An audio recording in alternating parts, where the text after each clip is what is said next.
We would love to show you what we've been working out throughout this week. So just in case you were not able to catch one of our episodes or you were late to one and you want to know exactly what we covered, stay tuned and take a look at what we have prepared for you. I really do hope you benefit from it. Take a moment, maybe grab a pen and pencil, and stay tuned.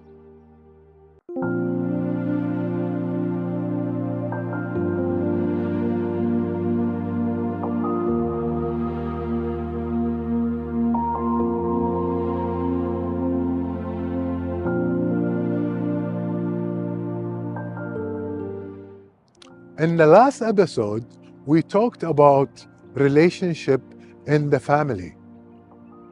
And now we're going to talk about relationships with the siblings, because that makes the family.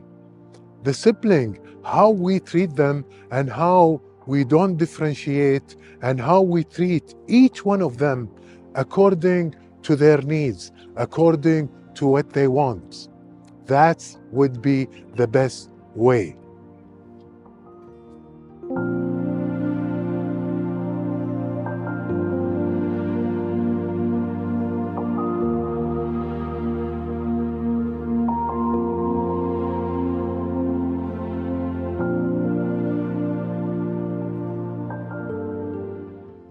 Last time we talked about relationships, and let's chat about family relationship, immediate. Yeah. Immediate family, so we're thinking parents and siblings. Right. So your immediate home family. Right. I mean, a lot of times when we hear this concept, family, right? And you hear the phrase, blood is thicker than water. Yes, of course. It is true. It's true. Yeah. But you work on it to make it true. Yeah. This is the problem that people constantly have this, understanding that as long as they're my family, they're my blood, it doesn't matter what I do, they're here. They will stay. Yeah. They will accept me. Yeah. And they would do what I want them to do. They'll do what I want. They will listen to me. Whatever the dynamic be, whether it's the parents or the children or siblings. The siblings together, yeah. But this is the worst way to foster the relationship because you are taking them for granted. So in the case of parents, you cannot expect your children to have blind loyalty to you just for being their parents. You have to be a real parent. You have to be real parents. And do the work. Yeah, so what work? I mean, knowing them and knowing what they like, what they prefer, rather than looking at myself as a parent and dictate what I want or dictate the behavior or even, I don't know, the values, everything. Yeah. So I want them to think, talk, do, behave in the same way I think, talk, do, and behave. Yeah. Which is, my parents wanted me to do the same thing. Yeah. But I didn't want to do that. Exactly. I want to be me. So now this gets into the next part where we don't own our children. Yes, they are the children of God. We are their caretakers, amana, yes, as they say. Yes. And we are meant to help them thrive on their own. Yeah. But we do not own them, and they owe us nothing. Yeah, that brings me to the question of, they didn't ask to be born.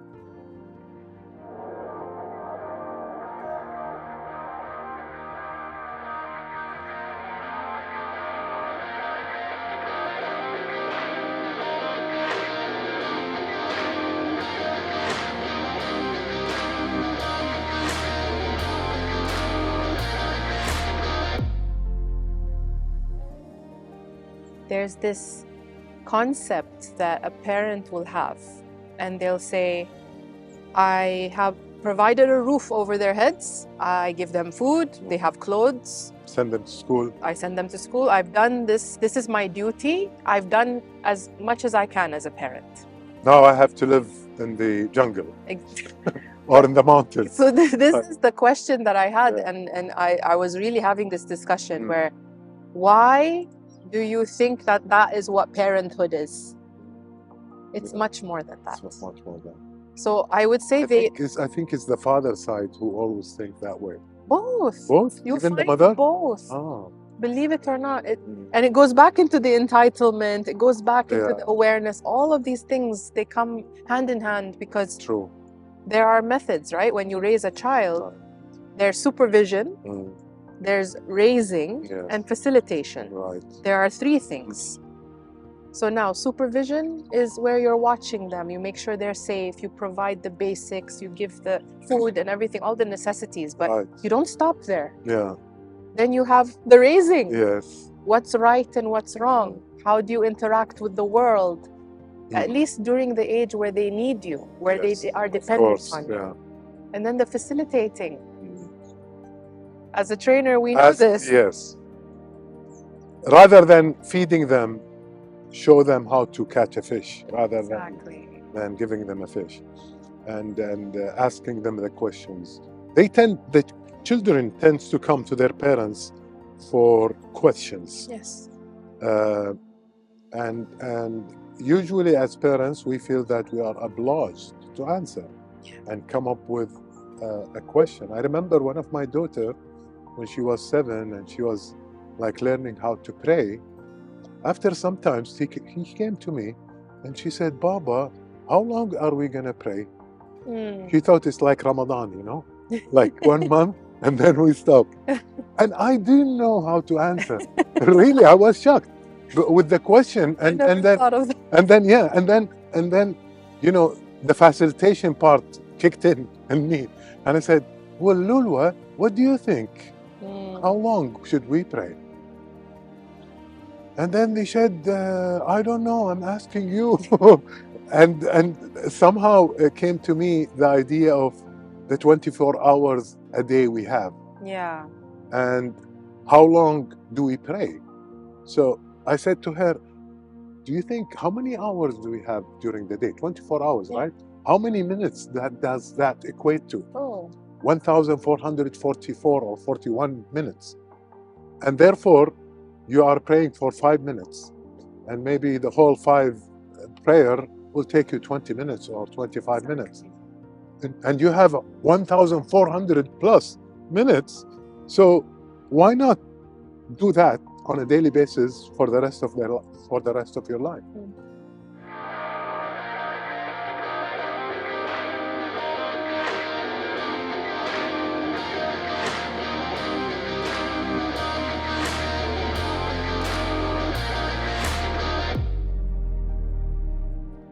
We have relationship between parents and their children. And that relationship is so vital that we need to really, dissect it and find out how is our relationship as parents, as leaders as well. How do we deal with our people? How do we deal with our children? Our children are not ours. We are only the custodians for them until they become what they want to become. So how we deal with our children, how we deal with each other as parents will determine the way our children, how they're going to deal with each other, and then in turn, when they go to school, how they deal with their teachers and how they deal with their colleagues as students.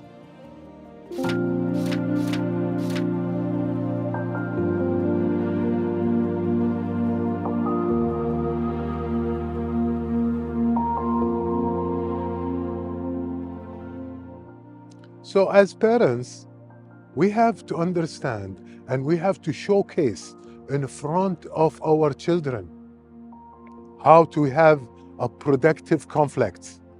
If we argue, and this is normal, argument is normal, but our children sees our argument as parents as vital. And some children, they feel that they are responsible for the quarrel or the conflict between parents. So we have to set the tone, and we have to lead by example on how we have conflict with ourselves, so our children understand how they will have healthy conflict.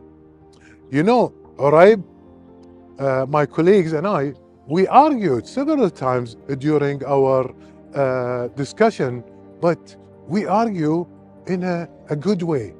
To give you an example and to show you and to showcase how argument can be healthy and beneficial for both parties. It works first with the intention. What's my intention for this relationship? Do I want this relationship to grow? Do I want this relationship to foster and to become big and to become better? That's my goal. That's my intention.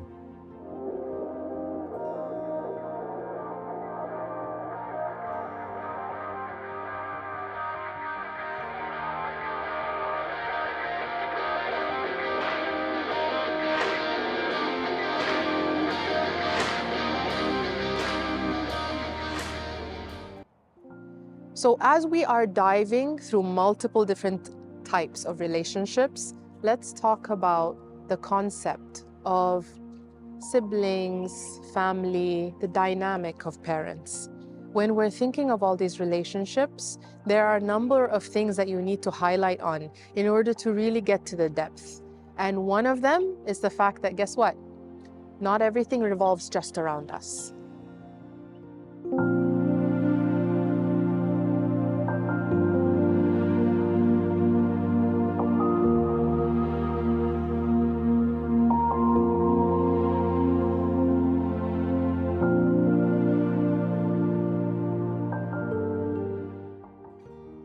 We're talking about relationships, and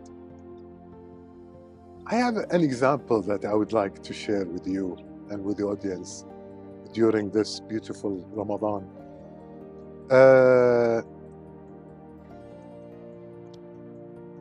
A daughter or a son comes home from school and shares something with their parents. And the parents immediately start shouting at them. Oh, okay. And why did you do this? You are not supposed to do that. And this is not the way we raised you. This is not our family. How dare you do something like this? Emotional blackmail immediately. Yeah. What do you think will happen to that person next time they want to chat and or share something that happened to them in school with their parents? They will hide. They will not. They will hide and they will lie. Hide it, yeah, online. And so it is us that teaching our children how to lie or how to hide stuff from us. Precisely. And then we say, why didn't you tell me? And I didn't know. Because the first time they came, and they're used to when they were children, they come very open and they tell us things. But then when we see something that we don't like, we start hitting on them and saying, you're not supposed to do that. And so, what can we do in that situation? Like my daughter came, or your daughter came to you and told you something really bad that she did. For example, let's say a 9-year-old boy in the school, and I want all our audience to live this situation. And he or she has friend in the school. They decided to get out of school. They skip school. Skip school and watch a movie. Okay. Went to the movie. Okay. And he or she came back and told her parents, I didn't go to school today. I went to the movie. It was really nice. and blah, blah, blah, you know. So what's the reaction should be from the parents? So I can tell you what the usual reaction would be, right? Yes. Would be anger. Yeah. And it comes from where? A place of fear. Fear and control. Security. And this concern. Because as parents, you know, especially if he's a 9-year-old boy, I would be very concerned. Right. Because how did you get out of school? And how did nobody notice and inform me? Right. And how did you get to the movies? What did you use if they don't have a driver, for example? it's concerning. Right. And that triggers the fear response. And then with the fear response, You get angry. we don't behave properly. No, we don't. So you're It's reacting. better to pause. Yes. Reacting, not responding. Reacting. We talked about that. Yes. Okay. Because why? Because now you're reacting from your peak emotional state, right? So in your emotional states, you go through different levels. You're not always calm and collected in one level.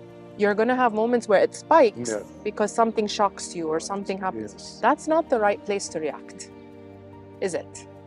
Have to deep breath and relax and Even look at the situation from different angle. And I think the best way is to separate the person, the son, and the action they made. Exactly. So you treat the behavior, not the person. So same thing like when we were mentioning this in leadership. Right. When you're giving feedback to your employee that did a mistake, you treat the behavior, the action, not the person. So there should not be any character assassination. Oh. So you do not go and say you are a bad person or you failed me these are guilt, like inducing statements. And they demoralize them. Dehumanize them even, you know? So what ends up happening is they're gonna still do what they want. They're children. Yes. But what you need to do as the parent is now decide, is my reaction worth more than this teaching moment? So I look at the ROI of my reaction. There we go.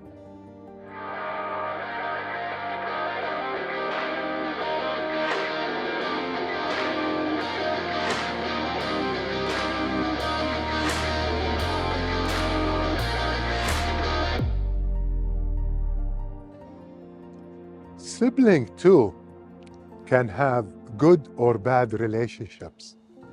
Of course, the parents have a lot to do with it.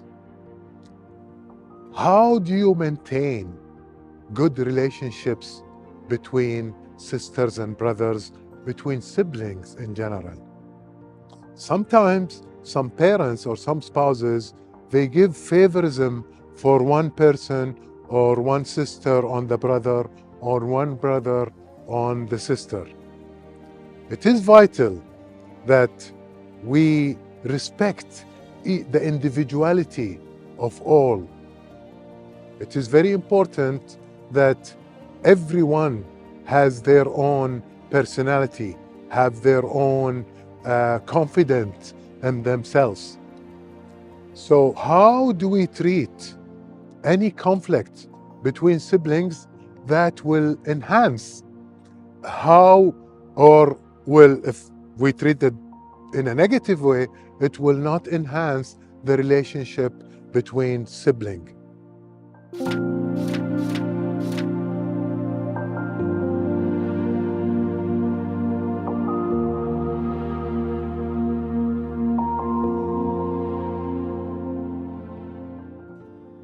So relationship should be built based on values.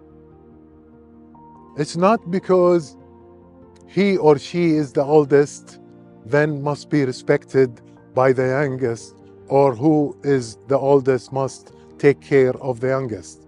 They can take care of each other and they can help each other. Remember, every one of us, we have strengths and we have weaknesses. Together, siblings, they can co-create with each other and they can play as a team. With my brother, I take care of his weaknesses. He takes care of my weaknesses with his strength. So we, as parents, must do it in that manner, and we show the benefits for both, and both will win at the end.